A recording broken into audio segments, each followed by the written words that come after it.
up, guys? I know you haven't seen me in a while. It is Probably the Ruifeiya guy, and yes, my line, I am back after a long hiatus. So before I kick this video off, and I know you've read the title, yes, we have back the NR-200 finally after 3 months from China. So, reason for my absence.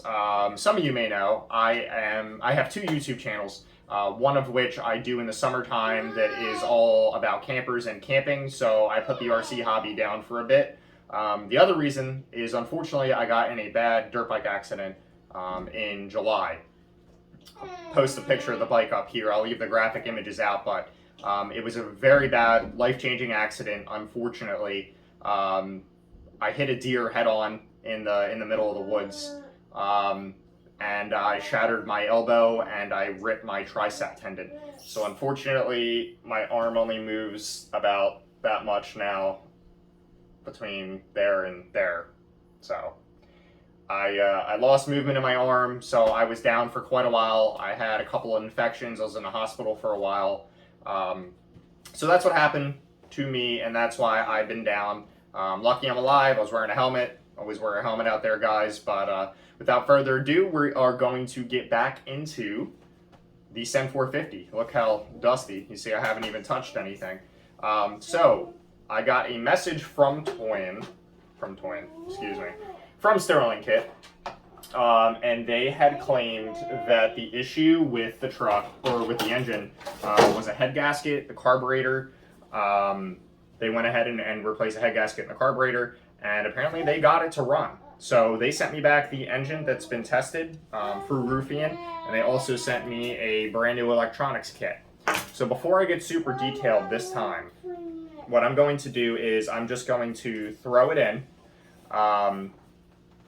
not hook up the water lines, not route the electronics all nice and neat. I'm just going to throw it in and see if she will actually start. So what you're going to see me first do here, I'm going to put you on a little bit of a time lapse, is I'm going to elongate the holes up here for where the motor mount itself on the plate, because I want there to be some movement and play when I go ahead and install the transmission. Yes, I also got a T-Max 2.5 2-speed transmission with reverse. It came in, and the guy lied to me. It is busted. So we're going to use it right now for mounting purposes, but I'm going to have to send it back and get a different one because we have to figure out what to do here. You know, this kit is so custom with this upper mount for the 4-link, since the transmission has to sit right there. So I'm going to have to figure out how to remount the upper 4 links. They're probably going to have to be dropped down a bit, which means we're probably going to have to lift this thing up just a little bit more, but you know, that's okay. This is a custom project, and I'm just figuring out all the inner workings so I can pretty much mass produce these.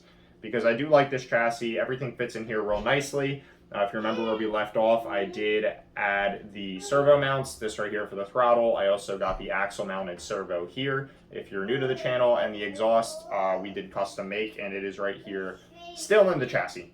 So I'm gonna go ahead, put you on a time lapse, and we are going to get this bad boy in here and see if she starts finally.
seeing here is these stupid connectors yet again.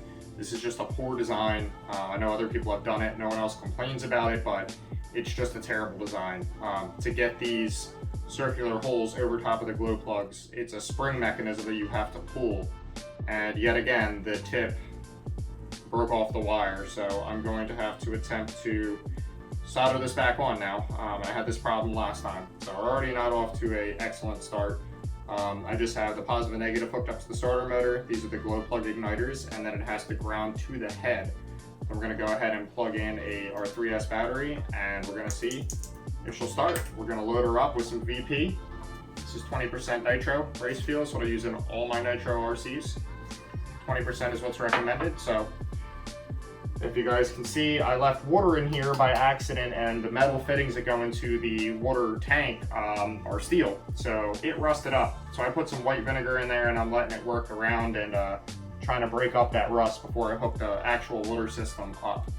So I don't want to run it long without the water pump at all, but we're just going to get it fired up real quick to see if she starts, and then we'll go ahead and clean that out and see if the water pump and all that works too. Back to it.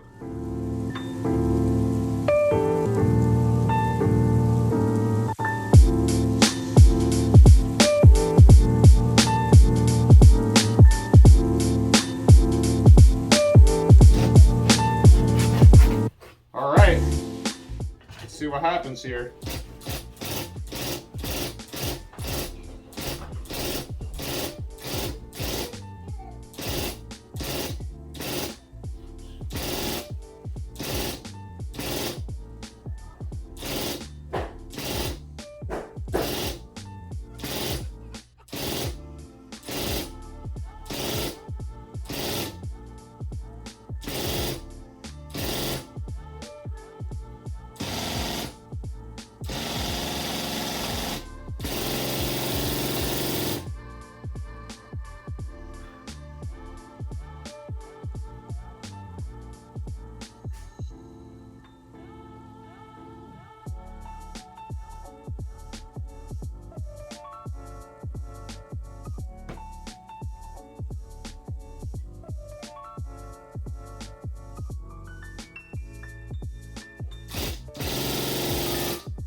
Alrighty guys, we have smoke out of the glow plug igniter, and we have no fire yet again.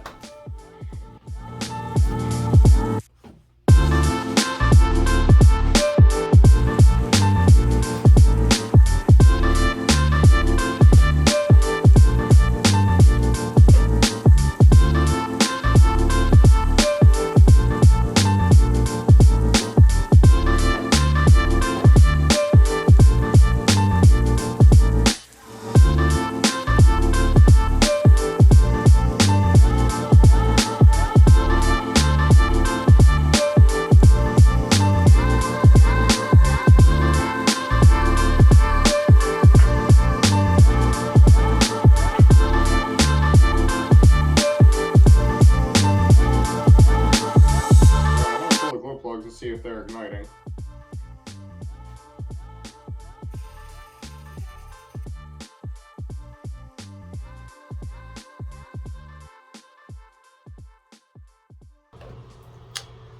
Well guys, yet again we had no success. I had to run out of the house at that time, so I hit the stop button, I pulled the glow plugs, I confirmed that they were not igniting, and I went ahead and got a manual glow plug igniter, or a handheld one for any other RC. Unfortunately I only had one, but what I went ahead and did was I heated a plug for a minute, then I swapped to the other cylinder, heated that plug, and I actually got the motor hot enough where it did fire off for like a split second, and then it would die because unfortunately both glow plugs were not ignited. This is good news because I don't have a fuel problem anymore. It's no longer fitting. spitting, feel out the carburetor or out of the crankcase vent. It's only dropping little bits of oil, which means the fuel is atomizing as it should, which means the carburetor is definitely defective. So I went ahead, I talked to Sterling Kit. They've been very supportive and understanding as always, and as you know, I am an affiliate with them, and I give you the truth, the bad, the good, the ugly, and everything in between. And they are sending me out a new igniter. I went ahead and ordered a clutch, and on the next video, we're going to be going and mounting the transmission as soon as that clutch comes in. So we're getting close, guys. I know it's a little frustrating. You're probably looking at my videos saying, why would I buy one of these things? This is hell. Guys, this is a completely new technology. It's a new company. It's an awesome part of the RC hobby that we need to keep alive. So bringing nitro back into it is awesome. But as you know, a nitro engine is it is a two-stroke. It's much easier. Adding the four-stroke aspect to it, it creates a little bit of issues. Some fine-tuning and we're getting there. And I don't want to toot my own horn, but if it wasn't for people like me, Dennis Dempsey, RC Tanks and Trucks, Steve over there in Australia, doing these custom builds, there would be no progress in this hobby, especially in this aspect of the nitro hobby and the super scale hobby that we all enjoy so much. So with that is where I'm leaving off this week. It is good to see you guys again. Leave a comment down below. Let me know what you guys think. Let me know if you think why that igniter just went up in smoke like that.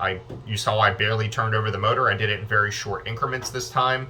I did not melt the ESC like before or fry the motor, which a lot of people have done. I'm not sure. Had a regular 3S pack on it, fully charged up. It's definitely bothering me, but I'm going to keep pushing. So with that, I'll see you guys next